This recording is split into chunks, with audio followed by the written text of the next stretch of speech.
Ya que En primera instancia les agradezco que me hayan convidado. La otra cuestión que me parece importante señalar de entrada es que no solamente dentro de los salones se toman clases.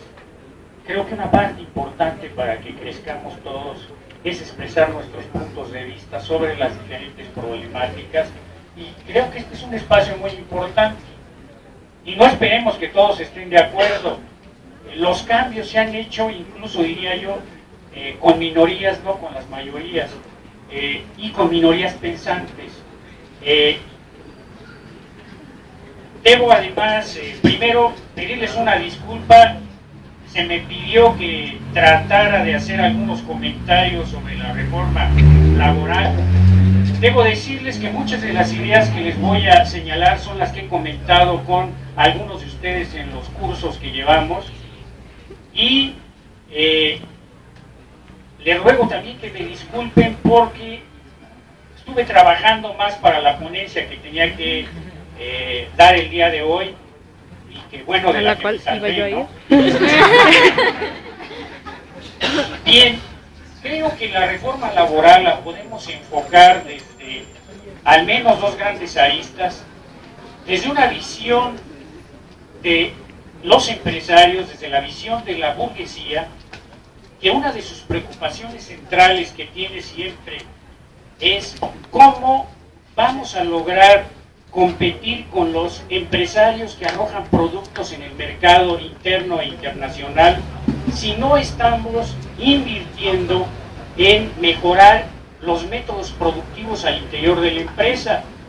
Si no innovan, si no mejoran los procesos de la producción, uno de los mecanismos que tienen para incidir directamente en la rentabilidad es transferir el fondo de salario a la plusvalía, no hay de otra. Y creo que este es el mecanismo que están siguiendo en este momento, porque tenemos además una gran porción de empresarios mexicanos que quiere obtener utilidades rápidas, quiere que crezcan sus fortunas de manera acelerada, como hongos, y en ese contexto, pues el mecanismo que tienen es depredar las condiciones de vida de los trabajadores. Creo que los datos son alarmantes. Uno de ellos nos los daba el propio Kant, donde tan solo en este sexenio de Calderón el salario real se contrajo 42%. Esto es muy grave porque, no contentos con el mecanismo, quieren todavía deprimir más el salario real. Ahora bien, de esta manera logran repuntar la rentabilidad, pero el problema medular es cuáles son los límites para esto. Y sabemos que uno de los límites es, van a avanzar hasta donde nos dejemos nosotros. Desafortunadamente, con los niveles que tenemos de organización y de politización, la cosa se pone muy difícil, pero yo creo que estos procesos de organización, como son el paro, me parece que nos tienen que dar elementos para, primero, elevar nuestro nivel de discusión y de argumentos para contrarrestar toda la propaganda oficial. Bueno, y por el otro lado, por supuesto que el argumento oficial para vendernos la reforma laboral es que va a generar más empleos, porque parten de la visión muy simple de que, como en cualquier mercado, en el mercado de mano de obra, el precio está determinado por el salario real, y que si el salario real lo contrae, automáticamente se van a crear más puestos de trabajo. Esta es una hipótesis totalmente falsa, porque el volumen de empleo, una primera variable que lo determina, incluso en esa visión neoclásica, es el volumen de stock de capital disponible en la economía. Y el problema que tenemos en la economía mexicana es que el stock de capital se ha venido destruyendo de manera brutal, una parte importante, y otra se ha vuelto totalmente incompetitiva, de tal suerte que por ahí creo que no va a ser posible crear más fuentes de trabajo. Incluso cuando uno revisa ¿Cuáles son los argumentos que tiene la Secretaría del Trabajo para decirnos que se van a crear 400,000 fuentes de empleo? Uno no encuentra ninguna argumentación, parece ser que esa es economía sobre las rodillas. Me parece que es más un argumento ideológico que un argumento que tenga suficiente peso en términos científicos, ¿sí? El otro aspecto que señalan, y bueno, esto de que van a crear más fuentes de empleo, incluso ni siquiera los propios voceros oficiales se la creen, un poco hurgando sobre lo que dicen quienes ven con buenos ojos la reforma laboral. Ellos plantean que es muy incierto si genera o no fuentes de empleo. Yo diría que es difícil por este problema del stock de capital, y eso no se genera de la noche a la mañana. Y el otro argumento central que creo que está en el fondo es el referido a tratar de atraer inversión china a México, pero para eso quieren equiparar nuestras condiciones a la baja, similarmente a lo que pasa con los salarios chinos. Creo que esa es la visión que quieren vendernos, porque también tiene sus asegúnes. El asegún es que para poder exportar más a la economía gringa implicaría que ésta se estuviera expandiendo a ritmos importantes, y encontramos que la economía norteamericana está prácticamente estancada también, de tal suerte que por ahí también hay problemas. Tampoco es un argumento sólido y suficiente para decirnos que se van a crear más puestos de trabajo si nos chinizamos los mexicanos. Allí también es muy difícil por lo que está ocurriendo con esta economía norteamericana, que ya le impactó directamente también a los chinos, que venían creciendo por encima del 10%. Los datos más recientes muestran que están creciendo entre 6 y 7%. Eso es como resultado de que uno de sus mercados importantes, que es el norteamericano, se ha desplomado también.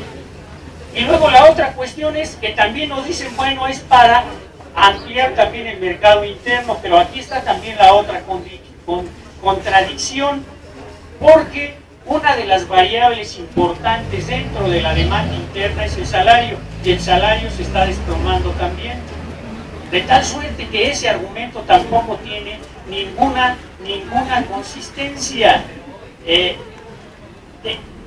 En este contexto, entonces, me parece que si efectivamente se generan puestos de trabajo, con esta lógica implicaría que vamos a tener cada quien que trabajar menos tiempo para que el salario que le pagan a uno ahora sirva para pagarle a dos, ¿sí?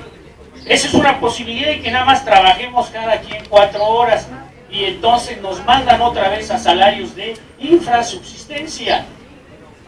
Me parece que si efectivamente quisieran solucionar los problemas del empleo, la única salida que hay es disminuir la jornada laboral, no hay de otra, y no afecta para nada a los problemas de las utilidades, porque la productividad del trabajo se ha elevado de manera sustancial en el país. Ahora, alguien va a decir por ahí que esto es falso, depende cómo mida la productividad.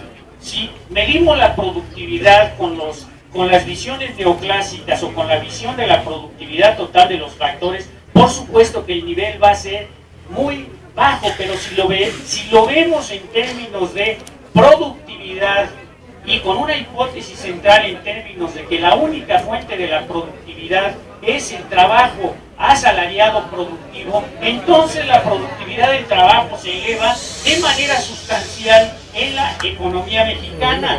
Creo que esta es una variable crucial. La única forma de resolver los problemas de empleo que hay en el país es con disminución de la jornada laboral. Desafortunadamente nadie señala esta variable importante. Todos se enfocan a que es necesario aumentar los volúmenes de inversión. Por supuesto que es otra variable importante, pero inmediatamente una variable central es con disminución de la jornada laboral, y se generan más empleos.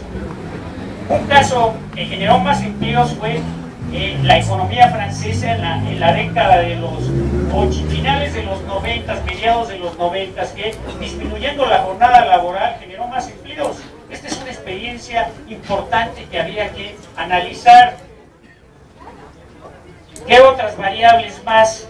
Me parece que entonces debe de quedar claro y deben de recuperar de sus cursos de economía política, por un lado, los elementos referidos a qué papel juega el deterioro salarial dentro de la rentabilidad, porque además es la variable crucial que ha manejado todo el modelo neoliberal para incrementar la rentabilidad con depredación del salario. Lo ha hecho en México y lo viene haciendo en todas las economías de la orbe y también en la economía norteamericana.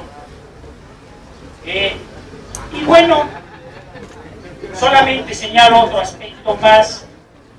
Sin duda alguna está claro que la reforma laboral lo único que viene a hacer es a legalizar un conjunto de prácticas que se vienen dando en la cotidianidad de muchas actividades dentro de la economía mexicana. Incluso creo que sean gobiernos que se dicen de derecha o de izquierda, son los principales contratadores de empresas outsourcing.